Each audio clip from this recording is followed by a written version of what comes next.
Oh man, we got Pac Luther King. They say why Tupac's work ethic was disturbing. Hey, no cap, I can already tell from just watching Tupac, but from off the tip off, dog, y'all already know how this go. Rest in peace to Tupac, dog. It's just funny that Tupac was really one of them ones, dog, like for real. Like, just listening to his music, the structure, the message in it, the way he talk in interviews, you could just tell Tupac was one of them ones that was very woke. But hey, we finna get into this right here, something different. Let me know. Y'all know I like videos like this right here, and I react to videos like this occasionally. But if y'all rocking with these type of videos, make sure y'all let me know down below and smash the like button for your boy. But we finna see what they talking about in this one right here. Tupac Amaru Shakur was in perpetual motion. I admire the work ethic. Did 24 tracks in less than 2 weeks. You can mix it later. That's hard, but that's the no, I don't know, cause I be getting so many people be saying so many different numbers when it come to All Eyes on Me. They say the shit was done in 2 days, 3 days. Some people say 1 week, 2 weeks. Like, dog. Matter of fact, we just gonna fact check. That's what we gonna do. 2 weeks. I bet. It took 2 weeks, and this what he was talking about right here. All night. Tupac Amaru Shakur was in perpetual motion. I admire the work ethic. Did 24 tracks in less than 2 weeks. Less than 2 You weeks. can mix it later and have niggas that love being in the studio all night, just add the club That's beat hard. shit. Get that beat popping, throw them niggas on the track, do it, put it down. That's when it's fresh. That's when it's good. Then you can see the dedication. Like, you can see the, you know what I'm saying? You can tell he really loved this shit. Mix it later and have niggas that love being in the Listen to studio the all passion. night, just add the club beat and shit. Get that beat popping, throw them niggas on the track, do it, put it down. That's when it's fresh. That's when it's good. He was one of the most prolific artists that ever lived. When it came to pure output, nobody in the game came close. While most of us will never reach even a fraction of what he built, there are things buried in the way he operated that most people missed. Once you see them, they'll sharpen you in ways that safe advice never could. For example, just in his last 11 months alive, Tupac recorded 150 songs, filmed 3 movies, dropped 2 albums, and performed across 2 continents. Man never sat still. But what was fueling all of that? There was a fire behind it. Hold up. He said There are things buried in the way he operated that most people missed. Once you see them, they'll sharpen you in ways that safe advice never could. For example, just in his last 11 months alive, his last 11 months alive. Tupac recorded. Just imagine if he was still alive, like he lived longer than, you know what I'm saying? Just imagine. So his last 11 months alive, he recorded 150 songs. Filmed He filmed 3 movies. 3 movies, dropped 2 albums. And performed across 2 continents. What is we talking about? Man never sat still. But what was fueling all of that? There was a fire behind it, and that fire had a very specific source. Law 1, compete. Ain't no other record company out there that sold as many records as we did. Tough. We outsold Bad Boy, LaFaze, every black record label out there, we outsold them in 1 year.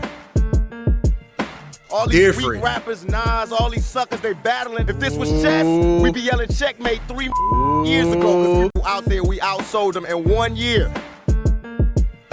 1 year. All these weak rappers, Nas, all these weak rappers, Nas. Ooh.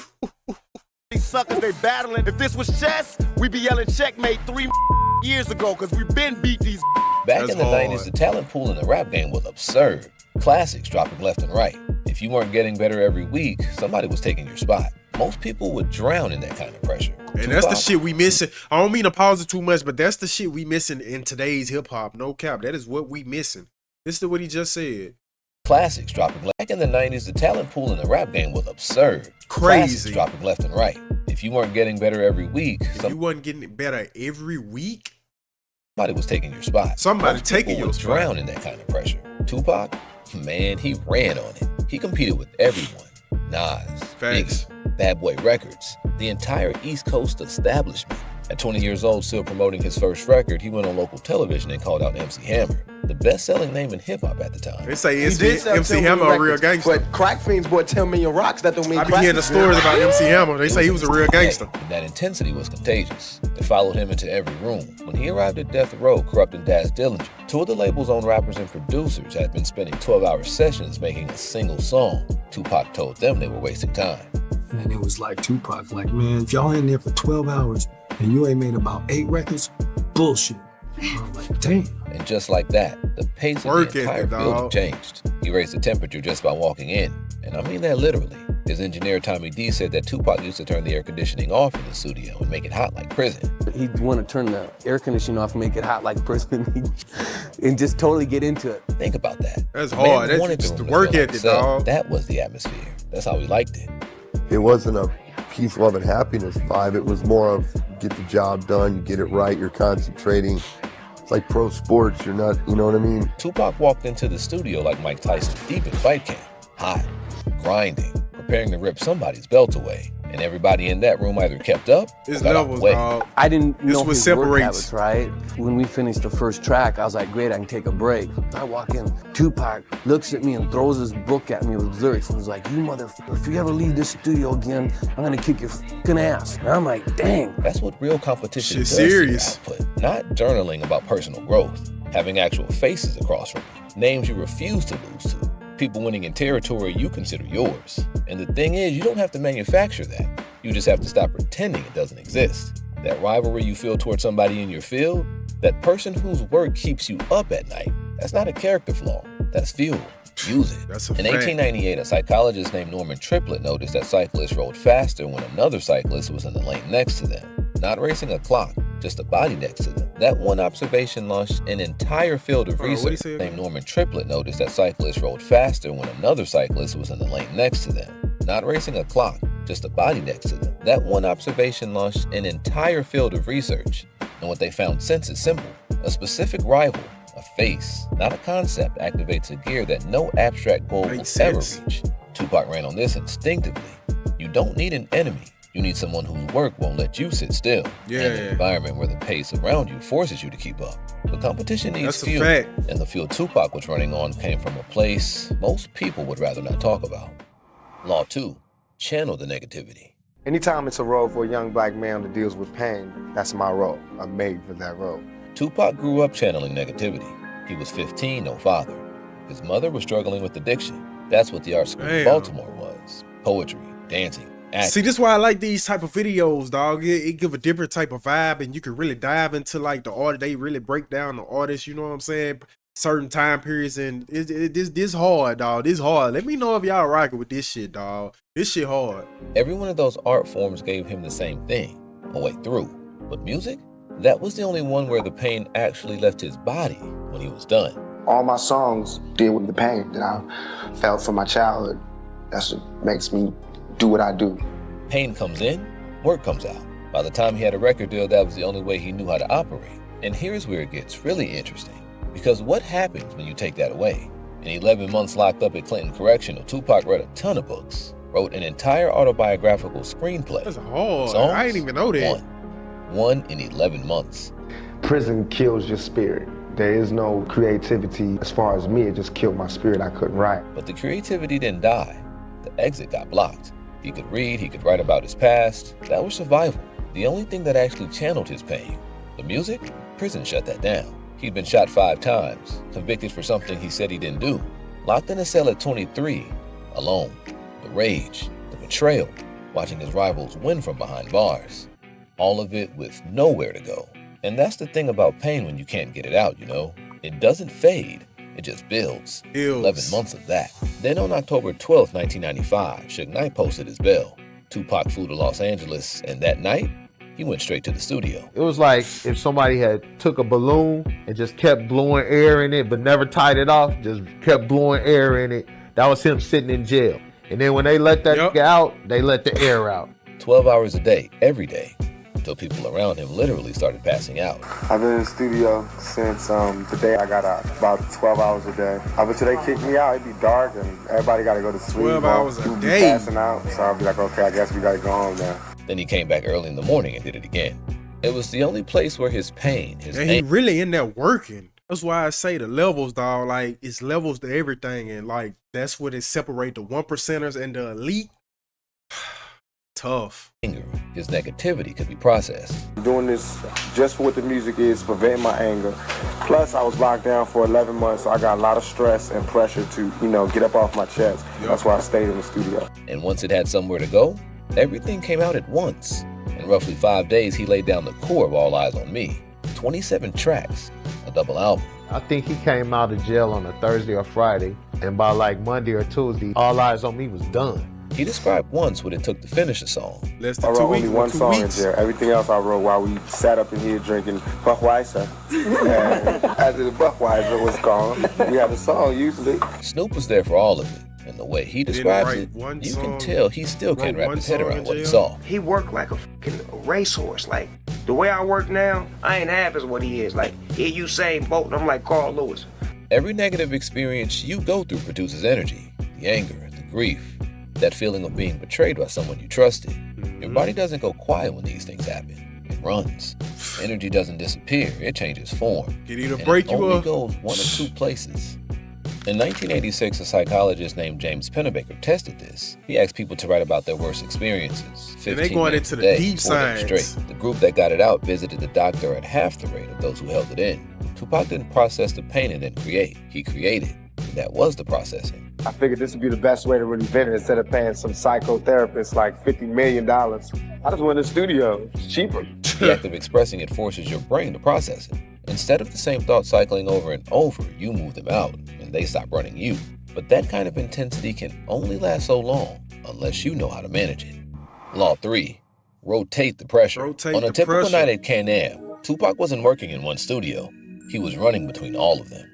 He would come wipe that shit down real quick, like just a cool dude come out, we share a blunt and run in there and wrap the shit. Or I'm done, I'm like, all right, I'll see you in a minute. He'd leave out the studio, walk right out the door, boom.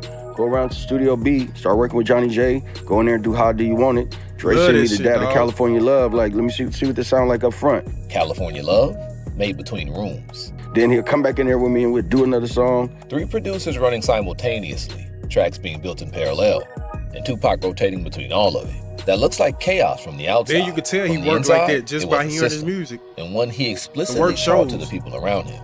I thought that, about rapping on this, Dad's got to lay his verse. We got to have a finished song when we leave, and that's all we need for the day. Tupac is like, bullshit.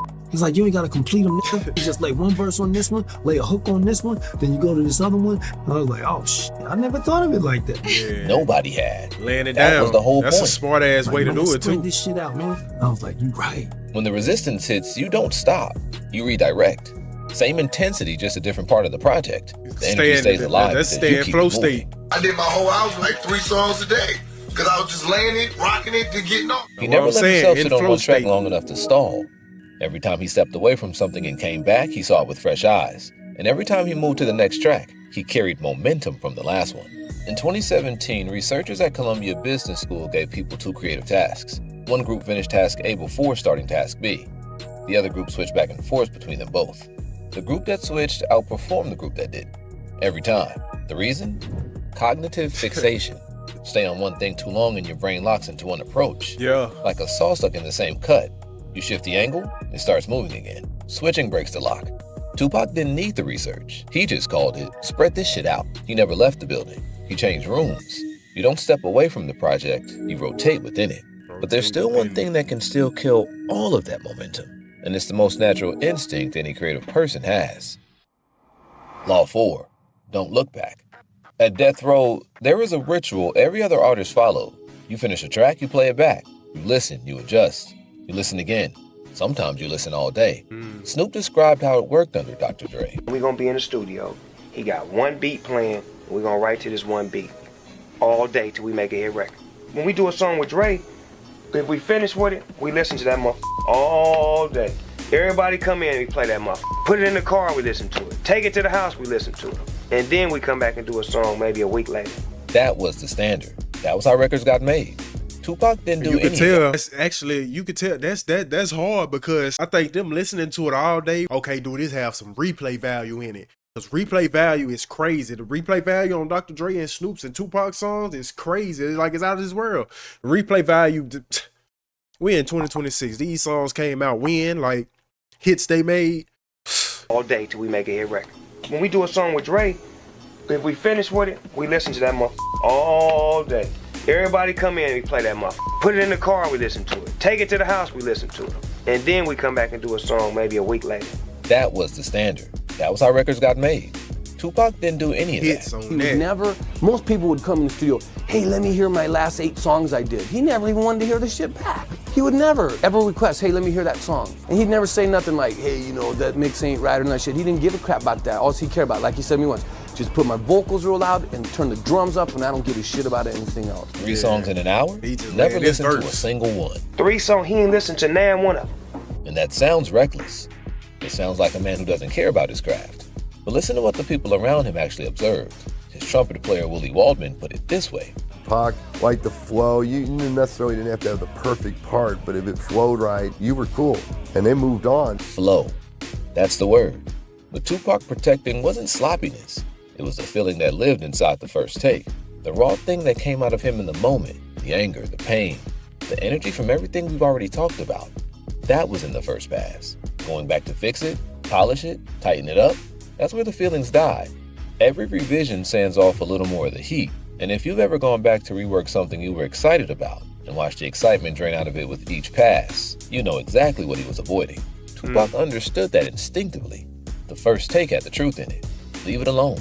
His engineer Tommy D noticed something else. When Tupac wrote his lyrics by hand, there was never a word crossed out. He understood that instinctively. The first take had the truth in it. First take had the truth in it. His engineer Tommy D noticed something else. When Tupac wrote his lyrics by hand, there was never a word crossed out. Never a correction. Never a rewrite. The words came out clean the first time. Not because he planned them, but because he wasn't filtering them. The One thing I facts. thought was interesting. You could tell. Sometimes That's he'd write his hard. lyrics down. When we leave, I'd look at the lyrics. There was never a misspelled word, and there was never something crossed out, like, you know, keep rewriting. It was just all the words spelled correctly. I watched Pac write on a piece of paper. It was more than 16 bars. I watched him write it as fast as his hand could write. He's writing so fast that the writing is like intense on the paper. And then he goes, I'm ready. And they go in there and they spit that excellence. In 2008, a neuroscientist named hear Charles shit like Lindbergh this had be so musicians like inside this an shit MRI tough. machine and watched their brains while they improvised. What he found was that during the improvisation, the part of the brain responsible for self-monitoring, the inner critic, the voice that says, is this good enough, shut down, went quiet. And the part responsible for self-expression lit up. The best creative work happens when the judge in your head leaves the room. But Tupac's judge never showed up in the first place. And that raises the real question. Why? Why was he so sure of everything that came out of him? That has to come from somewhere. Law 5. Find your cause. Muhammad Ali had picked up something else along the Ali. way. Then he'd gone to Africa and people believe in him. You mean so much to us. He found something to fight for other than money and championship belts. And when that person finds something like that, you can't hardly beat them. It's gonna be hard to beat them. 5 years from now, what do you see yourself? What do you see yourself doing? See myself having a job and put out some calendars for charity. There's a difference between a goal and a cause. I'm gonna start a little youth league in California so we can start playing some East Coast teams and some Southern teams. And the rappers are the head coaches. A league where you could get a big trophy for a nigga to stay drug free and stay in school, and that's the only way you could be on the team. And we have fun and eat pizza. And you know what I mean? That's what I mean by giving back. A goal is something you chase. A cause is something that chases you, and that one didn't come from nowhere. Tupac's mother was a Black Panther who fought 156 charges with no lawyer while pregnant with him. She won. She named him after a revolutionary, Tupac Amaru, shining serpent with him. She won. Panther who fought 100 that chases you, and that one didn't come from nowhere. Tupac's mother was a Black Panther who fought 156 charges with no 156 charges. lawyer. No lawyer. Black. While pregnant. While pregnant. With Tupac. She won. She named him after a revolutionary, Tupac Amaru, shining serpent in Quechua. The fight itself was the very first thing. That's hard, mama. My mother was in a book. There's a book about my mother called Look for Me in the Whirlwind. I like to think that's my motto. Look for me in the whirlwind. And you can hear it in everything he did. At 15, he was petitioning to keep a community center open in Baltimore. At 17, he started an NT. He was petitioning to look for me in the whirlwind. And you can hear it in everything he did. At 15, he was petitioning to keep a community center open in Baltimore. At 17, he started an anti-violence campaign and an AIDS prevention program. At 20, barely had a career. He read a newspaper about a 12-year-old girl nobody was paying attention to. He turned it into his first single, Brenda's Got a Baby. No male rapper would have ever touched that. That's hard. He saw himself as responsible for every person in his community that no one was speaking for. Pac Luther He said King, it plainly. I feel like I'm doing God's work.